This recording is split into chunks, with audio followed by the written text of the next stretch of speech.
The dog interrupts the funeral by starting to bark at the casket. When a man questions the reason, the priest becomes nervous, and then this man discovers a shocking secret. It was a cloudy day, and the sky seemed as sorrowful as everyone present at Hannah's funeral, who were in complete silence. Some people held handkerchiefs, while others, with tear-filled eyes, remembered every happy moment shared with her. The wind blew softly, rustling the leaves of the trees, as if nature itself was paying its final tribute. Suddenly, an unexpected sound broke the silence. It was Duke, Hannah's loyal dog. He started barking incessantly. He wasn't just any dog. He had always been Hannah's inseparable companion. And now, there, in front of everyone, Duke fixed his gaze on the casket, his barking growing louder and more insistent. People looked at each other, surprised and uneasy. "What is he seeing?" they whispered. Some seemed disturbed, pacing back and forth, but unable to look away. Duke's barking only grew, as if he were trying to warn about something. Duke was a smart dog, and everyone in the village knew it. His fame went beyond the affection he inspired. He seemed to have a sensitivity that surpassed human understanding. Some children, seeing him there, began to feel a chill down their spines, remembering all those scary stories they had heard about dogs that could sense things. We humans couldn't. What was Duke trying to communicate? It was clear that he knew something that unsettled even the adults, but no one dared to ask aloud. With his eyes fixed on a specific point, his behavior suggested something was wrong in that place. At that moment, some adults began to approach Duke, trying to calm him down. However, he kept barking non-stop, his gaze locked directly on the casket. There was something in his posture and almost palpable determination that even made the most skeptical hesitate. Curiosity filled the atmosphere, and soon everyone wanted to understand what he was trying to say. Father Michael, standing in the front, close to the casket, noticed that all eyes were now on him and the dog. Duke tried to contain his agitation, took a deep breath, and gestured for people to settle down again. But the barking didn't stop.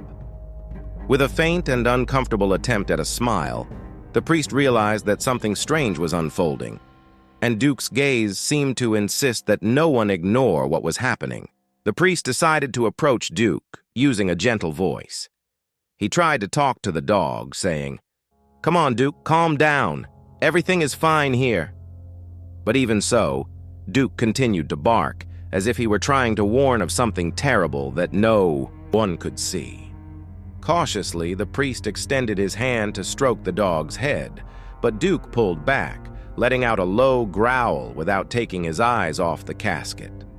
The priest began to sweat, wiping his forehead as he looked around, aware that everyone in the church was watching his every move. "It's just a dog," he said with a nervous laugh, trying to get people to focus back on the ceremony. But deep down, even he seemed uncomfortable, almost as if he sensed that something bigger was at play, something Duke insisted on revealing. Some people noticed that the priest avoided looking directly at the casket, as if he didn't want to see what Duke seemed to be seeing. "Does he know something?"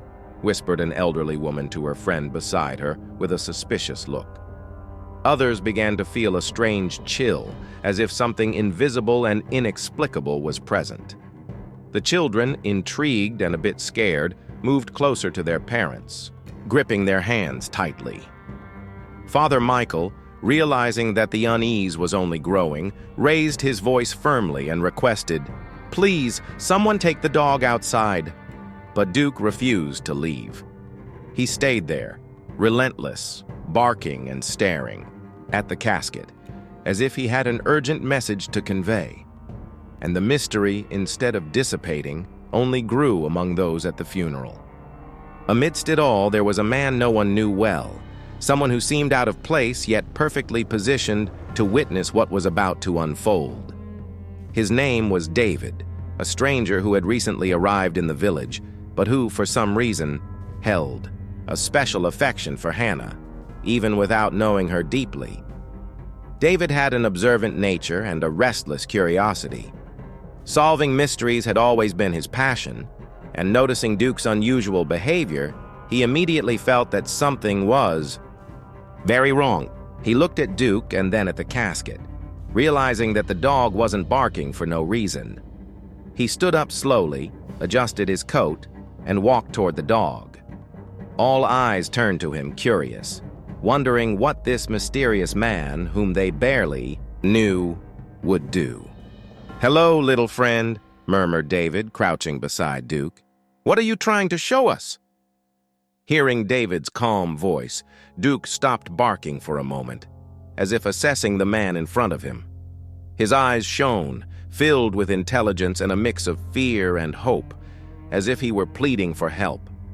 David noticed the intensity of that gaze and then turned his attention in the same direction as the dog, fixing his eyes on the casket. A chill ran down his spine, as if something was pushing him to uncover what was really happening there. The people in the church began to whisper, confused and intrigued. "Leave the dog alone," said one of the men, attempting to interrupt the moment. But David just shook his head, replying, "I think Duke is trying to tell us something." He continued to stare intently at the casket and added, "And maybe we should listen." Without further hesitation, David moved even closer to Duke and said in a low tone, "Come on, boy. Show me what's bothering you." Duke wagged his tail slightly, as if he understood that David was there to help him. He then stopped barking and began to sniff the ground, taking cautious steps toward the casket, almost as if he were guiding David to a secret only he knew. As David and Duke approached the casket, the neighbors began murmuring among themselves about the legendary sixth sense of animals, recalling stories of dogs and cats that supposedly sensed presences, dangers, or even supernatural events before any human noticed. Duke's unsettling behavior left everyone on edge, and David suggested that perhaps the dog was perceiving something invisible to human eyes. The atmosphere grew heavier, and people wondered in silence. Could Duke be seeing something supernatural, or was there an even deeper mystery surrounding Hannah's death? Father Michael, clearly uncomfortable, began to realize that the situation was slipping out of control. He took a deep breath, adjusted his cassock, and cast a serious look around. With firm steps, he walked to the center of the church and raised his hands, asking for silence. "Please, everyone, calm down," he said with a voice that sought firmness, but trembled slightly, revealing his nervousness. "We are here to pay our final respects to Hannah, someone so dear to all of us." The priest gave a penetrating look at David, who was still beside Duke, trying to decipher what the dog wanted to show. "It is inappropriate," continued the priest, now in a louder tone, "for anyone to come here and cause a commotion at such a delicate moment." Some people in the church nodded, but others looked at the priest with a mixture of distrust and curiosity. Why did he seem so nervous? Why was he so eager to end this situation? Then the priest pointed directly at David. "What you are doing is a disrespect to Hannah," he declared in a louder and harsher tone. "Leave that dog alone and stop distracting everyone with these foolishness." David, feeling the weight of the priest's words, remained steadfast. Something about the priest's insistent manner, that exaggerated urgency to calm the situation, only heightened David's suspicions. Beside him, Duke let out a low growl as if he too disliked the priest's tone. Realizing he was losing control, the priest insisted, almost pleading, "Please, everyone, do not allow Hannah's memory to be tarnished by this behavior. Let us return to our original purpose, to pray for her soul and her eternal peace." But for many there, peace seemed farther away with each passing moment. The priest's words sounded filled with concern, but for those observing closely, the sweat on his forehead and the slight tremor in his hands told a different story. A heavy silence settled over the place, and everyone waited, anxiously, to see what David's next move would be. Before we continue, don't forget to leave a like and subscribe to the channel if you love animals and heartfelt stories. Sensing the priest's discomfort and his desperate attempt to end the conversation as quickly as possible, David decided to ask the question everyone feared to hear. With a firm voice and his gaze fixed on the priest, he asked, "Father Michael, How exactly did Hannah die? The church went into an uproar. The murmurs grew and some people exchanged glances, surprised at David's boldness. Father Michael's eyes widened, visibly shaken. He had already told everyone that Hannah had passed away peacefully, sleeping in her bed. But in that moment, David's question echoed through the church like a stone cast into a serene lake, creating ripples of uncertainty. "What do you mean? How did she die?" The priest replied, now in a clearly defensive tone. "I found her myself in her bed. She passed in peace, sleeping. She died in her sleep," he repeated, almost as if trying to convince himself. David, undeterred, took a step forward and continued, "But why was Hannah alone? And why were you the first to find her? Doesn't that seem a bit strange to you?" The murmurs among the people grew louder. A mix of curiosity and unease spread throughout the church. The children, wide-eyed, watched without fully understanding what was happening, while some adults whispered among themselves, making the atmosphere even more tense. Father Michael's face turned red, and an expression of anger, barely concealed, took over his features. He stamped his foot firmly, making everyone fall silent once more. "This is absurd," he exclaimed, his voice almost a shout. "You are causing an uproar during a sacred moment, disrespecting the memory of such a beloved woman." Pointing at David with a trembling finger, he commanded, "Leave here immediately, you and that dog." His voice held authority, but there was a perceptible nervousness in every word. "We will not tolerate another word from you in this place."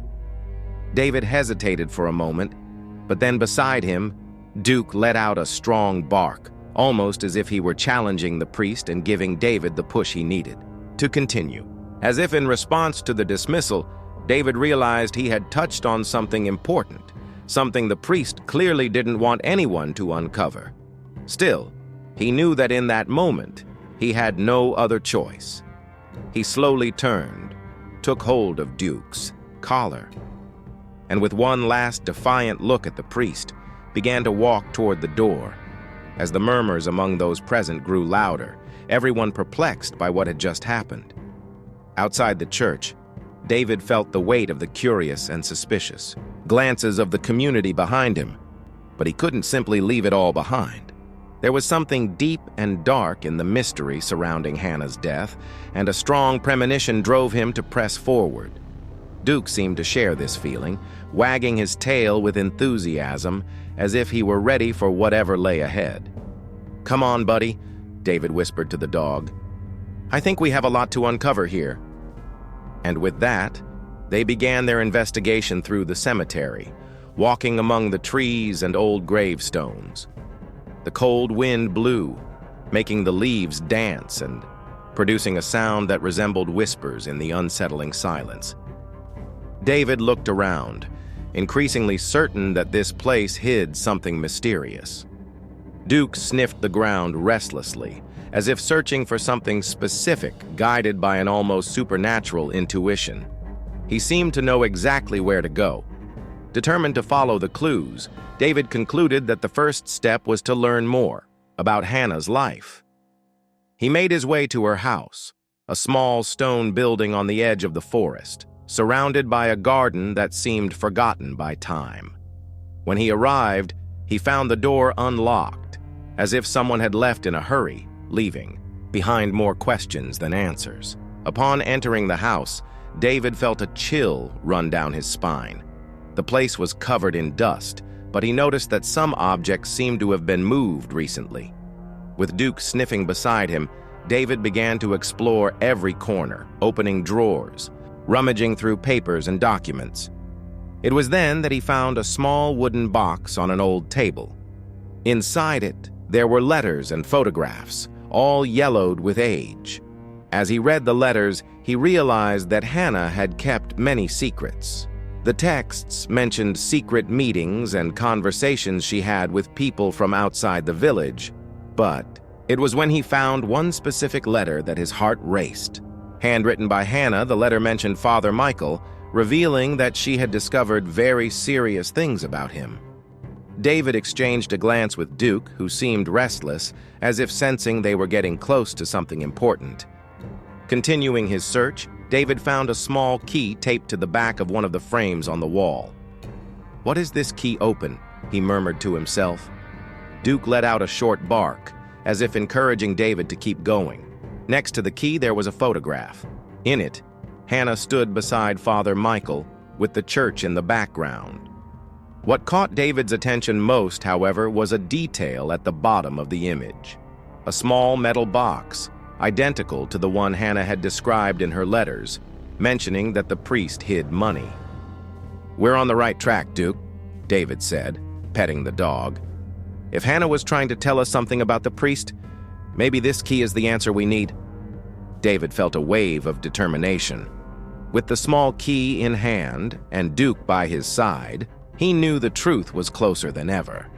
Now, he needed to discover what the priest was hiding, and for that, he would have to search every corner of the village. And what about you? Do you think David is doing the right thing? If you were in his place, what would you do? Leave your comment with your opinion, and don't miss the end of this story, which promises to surprise.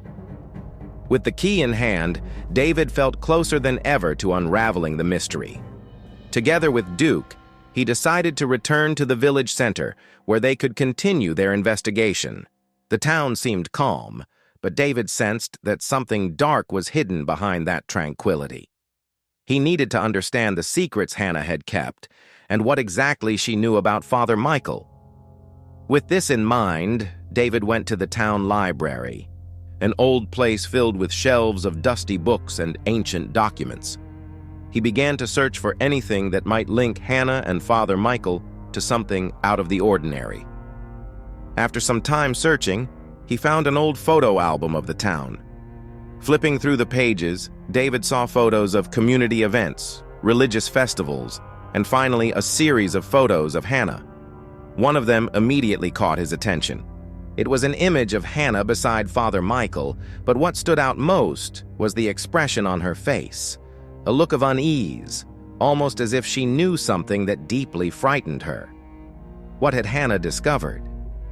She didn't look happy. She looked worried. That's when David noticed a detail that almost went unnoticed on the edges of the photo. A small metal box, the same one he'd seen in the photograph found at Hannah's house. Driven by curiosity, David returned to her house, determined to follow the clues to the end. Back at the house, he continued his search for more evidence, and behind an old curtain, he found a hidden cabinet. Inside, he discovered a notebook, Hannah's diary. The pages were filled with notes that seemed incredibly important. David began to read quickly, with Duke by his side, as if the dog could also feel the tension building in the air. The notes revealed something dark. Hannah had uncovered a network of corruption within the church itself. She mentioned that Father Michael was embezzling money from the congregation for a sinister purpose, secretly accumulating large amounts. David read each line with a racing heart, absorbing every word. "He's stealing from everyone and using people's trust to cover up his crimes," Hannah had written on one of the pages. Among the pages of the diary, David found an envelope with more photographs. In some of them, Father Michael appeared in secret locations within the church, carrying the same small metal box. In one of the photos, he stood beside an old statue inside the church, with the box next to him, in a position that suggested he was hiding something beneath the sacred figure. A chill ran down David's spine. "So that's it," he murmured to Duke, almost to himself. "She discovered everything, and that's why she was in danger." Now David knew he needed to find that metal box in the church. It likely held the key to understanding the entire mystery. He looked at Duke, who wagged his tail as if he were ready for the next step, as if he knew that something big was about to be revealed. "Come on, boy, we have a big secret to uncover," David said with renewed resolve. The situation was more serious than he could have imagined. With all these findings, the truth about what was really happening in that small village seemed about to surface. Holding Hannah's diary in his hands, David felt the weight of each word, each revelation as if he were carrying a burden that could only be lifted by discovering the truth. He knew he needed to return to the church, the place where all these secrets seemed to intertwine. With Duke by his side, David walked through the narrow village streets, each step intensifying his adrenaline and determination. He was determined to find the metal box mentioned in Hannah's notes. The key to everything was there, waiting to be uncovered. Upon reaching the church, David looked around to make sure no one was following him. The place was steeped in silence, with the doors slightly ajar and the interior cloaked in shadows. He entered cautiously, accompanied by Duke, and began to explore. He remembered the photo he'd seen. The metal box was hidden beneath one of the old statues. Walking slowly, David approached a statue of a saint, positioned in an isolated corner of the church. The stone figure seemed to observe everyone with a serious, almost stern gaze, as if guarding something important. David knelt and, with trembling hands, began to feel around the statue's base, searching for any sign of a hiding place, and then he felt it. There was something there. David moved aside a small piece of fabric covering the statue's base, hidden in the shadows. And there it was, the metal box Hannah had mentioned in her diary. His heart raced, and he exchanged a look with Duke, who wagged his tail as if to say, "We're on the right track." David held the box in his hands, feeling its cold, heavy surface. Carefully, he opened the lid, and what he saw inside made him catch his breath. There were bundles of money, all rolled up and tied with labels indicating donations and tithes from the congregation. But that wasn't all. Beneath the money, there was a small key. He picked it up, examining it in the soft light filtering through the church windows. "A key," David murmured thoughtfully. "But what does it open?"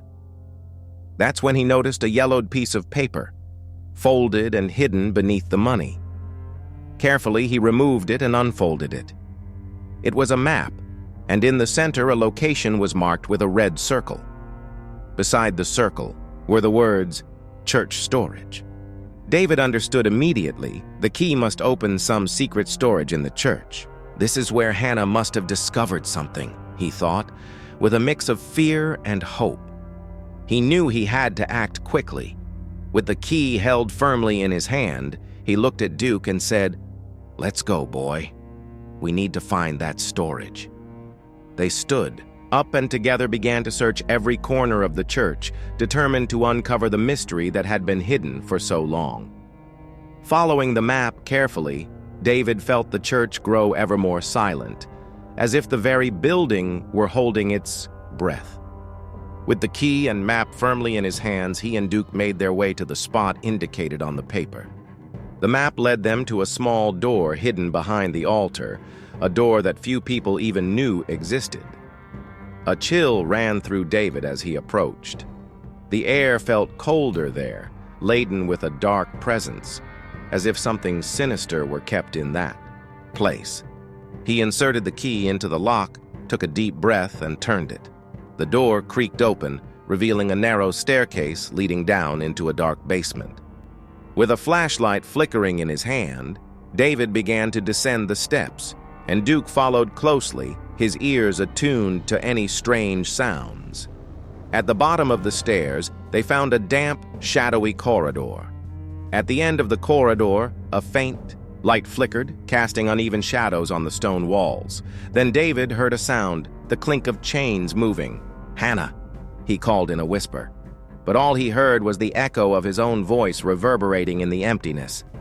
As he entered the room, lit only by a single bulb hanging from the ceiling, he saw her, Hannah, chained to a chair, pale but alive. "Hannah!" David exclaimed, relieved, and she, in a weak voice, replied with a sigh of relief, "David." But before he could reach her, he heard heavy footsteps behind him. Turning, he found Father Michael holding a wooden plank firmly, his eyes blazing with fury. "You shouldn't be here!" the priest shouted, his voice distorted by rage. "I told you." "You would never find Hannah." David barely had time to react before the priest lunged at him, trying to strike him with the plank. He managed to dodge, but the blow grazed him, causing him to lose his balance and fall to the floor. Trying to defend himself, he raised his hands, his mind racing with one question: how could a priest do something like this? It was inconceivable. David had never imagined that Father Michael, someone who was supposed to embody peace and goodness, could be so violent.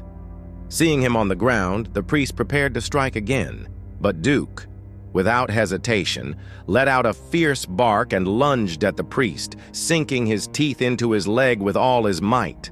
The priest's scream of pain echoed through the basement walls. He tried to shake Duke off, but the dog wouldn't let go, determined to protect his friend. In desperation, the priest dropped the plank and began to try to escape, limping and calling for help. David quickly got to his feet, his heart pounding, and ran after him. He can't get away, he thought, knowing the truth needed to come to light. With Duke still on Father Michael's heels, they reached the street, where the noise of the commotion was already drawing residents out of their homes. People watched, shocked, seeing Father Michael, a man who was supposed to be respected and honored, involved in a desperate struggle with David, while Duke kept him under control. Taking advantage of the moment, David raised his voice and shouted, "Stop! Everyone needs to hear what really happened. Everyone needs to know the truth."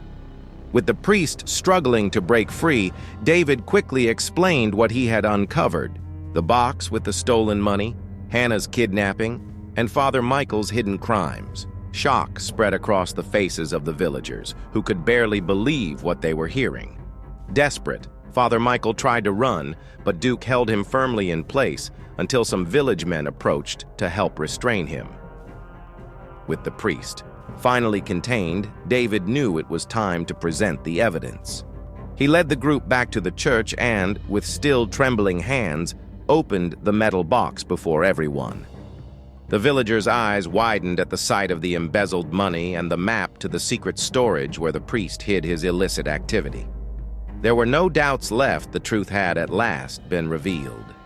David then led everyone to the storage room, where Hannah, still frightened, awaited her release. The relief on her face was evident, and Duke, sensing his mission was complete, wagged his tail happily. With Father Michael immobilized and the evidence of his crimes in plain view, it seemed that the mystery had finally been solved. The entire village was in shock, stunned by the revelations. But David knew that Father Michael was not someone who would surrender easily. As the villagers discussed what to do next, the priest, in an act of desperation, seized a moment of distraction and with an expression of deep hatred managed to break free from those holding him. In a swift and desperate move, Father Michael grabbed a piece of wood from the ground and ran toward David. His eyes burned with fury, and he shouted with a voice full of resentment, "You understand nothing! You never should have gotten involved!" David was caught off guard, watching the priest advance with the wooden plank raised, ready to strike. For a moment he was paralyzed, his mind struggling to process the surreal scene of a priest acting with such violence. But before the blow could land, Duke sprang into action. With a powerful leap, the dog bit Father Michael's leg, tearing a scream of pain from him that echoed down the street. The priest fell to the ground, thrashing to free himself from the dog, while David, recovering from the initial shock, ran to help. He tried to pull the priest away from Duke, and the two ended up rolling on the ground in an intense struggle, with shouts and barks filling the air. Desperate, Father Michael managed to break free from Duke for a brief moment and began to run, limping toward the village's main square. But Duke didn't give up. Determined, he chased after the priest, barking loudly, and quickly caught up with him in the middle of the square. With another leap, Duke knocked Father Michael to the ground, preventing his escape. The neighbors now gathered around, watched the scene in disbelief. No one could have imagined that Father Michael, a man who was supposed to symbolize goodness and faith, would find himself in such a humiliating and desperate situation. David approached the crowd, still catching his breath, and began to recount in detail everything he had discovered. People listened intently as he spoke about the secrets Hannah had uncovered. David explained that Hannah had found out Father Michael was embezzling the congregation's donations, using the money for something hidden. He also shared how the priest had orchestrated Hannah's kidnapping to stop her from speaking the truth. Some villagers, shocked by what they were hearing, helped hold Father Michael, while David, determined to prove he was telling the truth, led them back to the church. There, he held the small metal box firmly, feeling not only the weight of its contents, but the weight of the truth he was about to reveal. In front of everyone, he opened the box, showing stacks of money organized and labeled with the names of the faithful who had donated. Shock spread among the people, who murmured to one another, surprised to see the proof of the priest's crime. Then David showed the key he had found and explained that it led to a secret storage room in the church itself. With the crowd following him, he led them to the storage room, where Hannah, still weak, was chained. Seeing her there, alive, a sigh of relief and surprise swept through everyone. Hannah, exhausted but relieved, could hardly believe she was safe. Duke, the loyal dog, ran to her, wagging his tail happily as if he knew his friend was now safe. The scene was touching, and everyone watched with emotion and relief, seeing Hannah back and knowing the truth had come to light. Exposed, Father Michael tried to justify himself, but no one wanted to hear his excuses. The community, once devoted and trusting, now clearly saw who he really was. The priest's words no longer mattered, as everyone had seen the truth with their own eyes. David and Duke had uncovered the dark side of someone they'd never have suspected. With the priest finally detained and the community aware of everything, the mystery was solved and justice was served. Hannah moved, thanked David and Duke for risking everything to save her, and revealed the truth. Father Michael was taken away by the police, while the village, still in shock, began to rebuild itself on new foundations of transparency and trust. The residents, now aware of the dark secrets that had been hidden, united to transform the place into one of truth and honesty. David, who had risked so much to uncover the truth, decided to stay in the village. He chose to help Hannah recover and became part of the community, finding a new purpose there. David's friendship and courage touched everyone, and he became an essential part of the place. Duke, the loyal companion, was celebrated as a true local hero. Children gathered around him, adults petted him, and the entire village recognized the dog's role in bringing the truth to light. United by sacrifice and bravery, the villagers found a new beginning with a renewed spirit and a commitment to truth that would strengthen them in the future. Thank you so much for watching the video to the end.